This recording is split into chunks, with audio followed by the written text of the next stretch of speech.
Here she comes. What's he doing? Oh, he's ready for you, dear. Bite your lips, take a long breath in, and come on up. I'm nervous. My whole future depends on this. Nervous. Don't be a fool. What more could you want? He's 45. His head's a little dizzy. He's just been elected president. The only woman he's ever known is his wife. And every time he looks at her, he realizes that she knows every single mistake he's ever made. I don't know why it is, but whenever I start one of these, I'm nervous. Oh, Mr. Antrobus, dare I speak to you for a moment? Why, certainly, Miss Fairweather. Thank you. It's just, I've been so unhappy. I didn't want you to think that I was the type of girl who'd go out for a beauty contest. That's the way. I understand perfectly. Give it a little more. Lean on it. I knew you would. You see, this morning my mother said to me, Lily, she said, that fine Mr. Antrobus gave you the prize, because he knew that you weren't the type of a girl who'd go out for a thing like that. Now you've gone too far. Honestly, Mr. Antrobus, honestly, a woman in this world doesn't know where to turn. You would know how hard it is. Look at that lovely wife and daughter you have. Oh, I think Mrs. Antrobus is just the finest woman I ever saw. I wish I were like her. No, there, Miss Fairweather. There's room for all sorts of people in the world, you see. How kind of you to say so. How generous. Mr. Antrobus, have you a moment free? I'm afraid I'm a little, conspicuous here. Would you come down with me for just a moment to my beach cabana?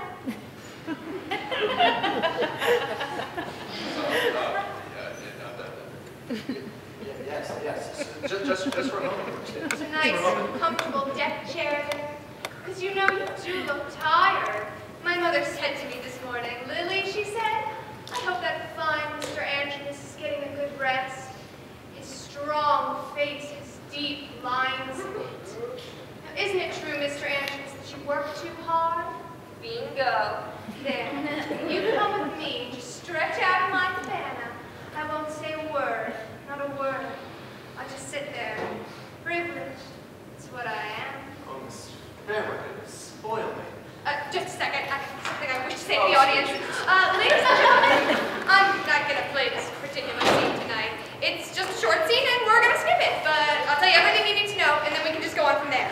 So in this scene, I talked to Mr. Antrobus, and he decides to leave his wife, get a divorce of Reno, and marry me. Miss Somerset, we insist on you playing this scene. I'm sorry, Mr. Fitzpatrick, but I have to skip it. Told the audience all they need to know, and now we can go on. And why can't you play it? Well, if you must know, I think that there are some lines that would hurt some people's feelings. And I don't think the theater is a place where people's feelings ought to be hurt. Miss Somerset, you can pack up your things and go home. I shall call your understudy and I shall report to you to Equity. I sent the understudy to Wawa for a cup of coffee. If Equity tries to penalize me, I will drag this case right up to the Supreme Court. Why can't you play it? What is the matter with the scene?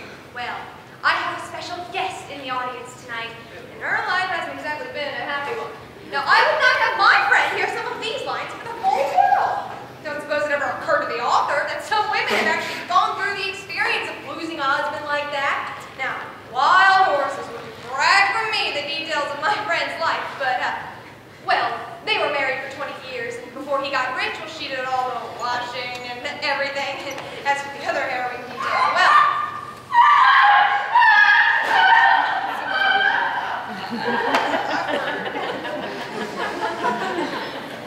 Miss Somerset, your friend will forgive you. We must play this scene. nothing will make me say that line. That whole man outgrows a Miss woman. Somerset, go to your dressing room. Now everybody's... I'll read your lines myself. Skip the scene, skip! Thank you. I knew you'd understand. Thank you, everybody. Thank you. We'll just do what I said, okay? So we'll take it back from your line where you say. I can't get back into it just as easy as all that. Let's see. My wife is a very obstinate woman, and you say, Lily, best to lay it all before her. It will spare Yes. Listen, George, other people haven't got feelings.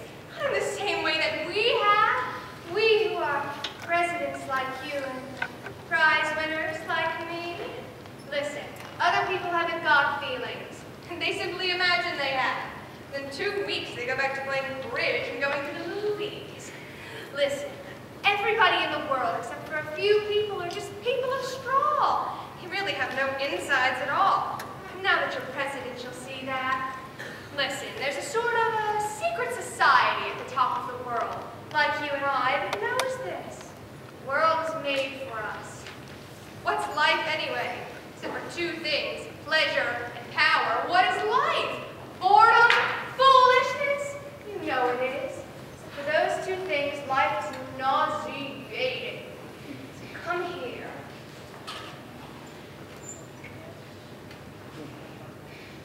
Now, when your wife comes along, it's really very simple. Just tell her. Lily, you're a wonderful woman.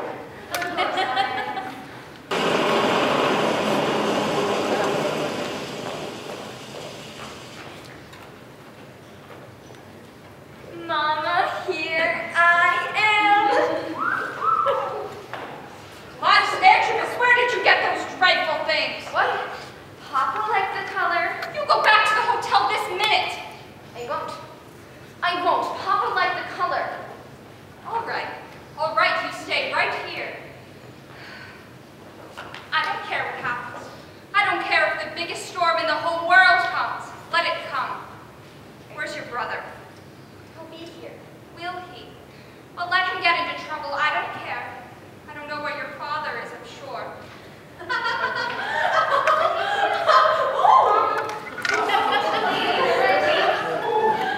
Is that so? Well, we'll wait till he's finished then. Sit down on this bench. Stop fidgeting. What are you crying about? You don't know. It's talking. Mrs. Antrobus! Oh, thank God we found you at last! Where's Mr. Antrobus? It's about time for his telecast to the conventions of the world! I expect he'll be here in a minute.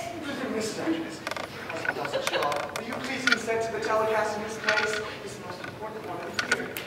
No, I shan't. I haven't a single thing to say. Look, Mrs. Antrobus, there's a storm coming up! A hurricane! A deluge! The stairway! Have you seen? Joe, there he is. In the name of God, Mr. Antrobus, you're on the air in 5 minutes. Will you please just step up to the microphone? That's all we ask. You can just begin the alphabet slowly. I'll start when I'm good and ready, and until they're clear off. Go away! I have something I wish to say to my wife. But Mr. Antrobus, this is the most important telecast of the year! Don't let her argue. Just remember, arguments have nothing to do with it. Maggie, I'm moving out of the hotel. In fact, I'm moving out of everything. I'm going to marry Miss Fairweather. I shall provide for you and the children, but hopefully in a couple of years you'll see that this is for the best. That's all I have to say. Mr. Antrobus, this is the most important telecast of the year. I hope you'll be ready. What did Papa say, Mom? I didn't hear what he said. All we want you to do is test your voice with the alphabet. Go away, clear out. George, I can't talk to you until you wipe those silly red marks off your face. Talk. I think there's nothing left to talk about. I've said all I have to say, Maggie. Splendid. Maggie, you're a wonderful woman, but a man has his own life to lead in the world. Well, after living with you for 5,000 years, I guess I have the right to a word or two. Haven't I? What do I answer to that? Tell her that conversation would only hurt her. It's kinder in the long run to do it short and quick. I want to spare your feelings in every way that I can. Mr. Antrobus, the hurricane signal's gone up. We can begin right now. I didn't marry you because you were perfect, George. I didn't even marry you because I loved you. I married you because you gave me a promise. That promise made up for your faults, and the promise I gave you made up for mine. Two imperfect people got married, and it was the promise that made the marriage. Maggie, I was only 19. And when our children were growing up, it wasn't a house that protected them. It wasn't our love that protected them. It was that promise. And when that promise is broken, this can happen.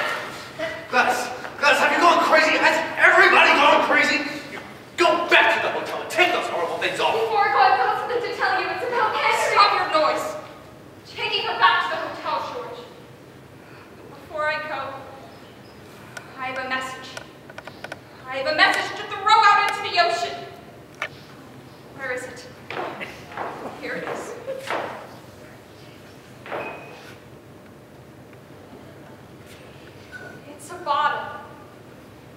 And in that bottle is a letter. And on that letter is written all the things that a woman knows. It's never been told to any man, and it's never been told to any woman. And if it finds its destination, a new time will come. We are not what advertisements say we are. We're not what books and plays say we are. We're not in the movies, and we're not on the radio. We're not what you're all told and what you think we are. We're ourselves. And if any man find one of us, he'll learn why the whole world was set into motion. And if any man hurt one of us, his soul, the only soul he's got, has better be at the bottom of that same ocean. And that is the only way to put it. Come with me, Gladys. We're going back to the hotel. Such goings on. Don't give it a minute's thought. Anyways, I think you want to know the hit a man with a stone.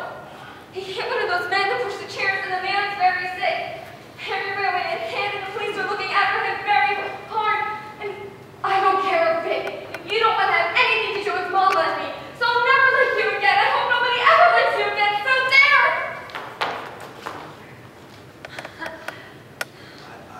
I have to see what I can go do about this. No. Don't think now while you're excited. For God's sake, all of these things will be forgotten in 100 years.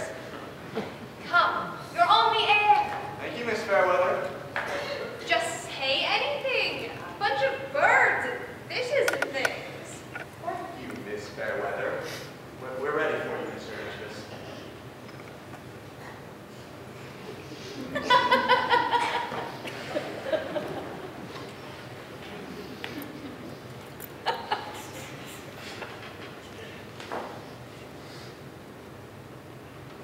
Who is this? Who am I talking to? Why, to our order, Mr. Antrobus, and to all the other orders. What are these birds doing?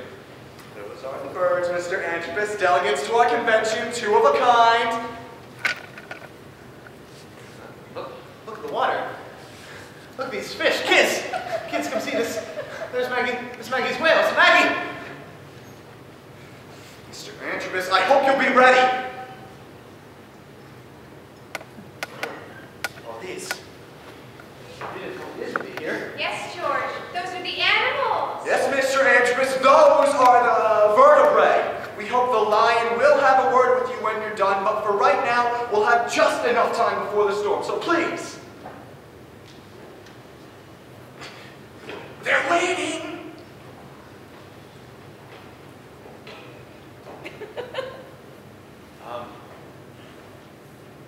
Friends. Cousins. 410 million years ago, our forefather brought forth upon this land the spark of life.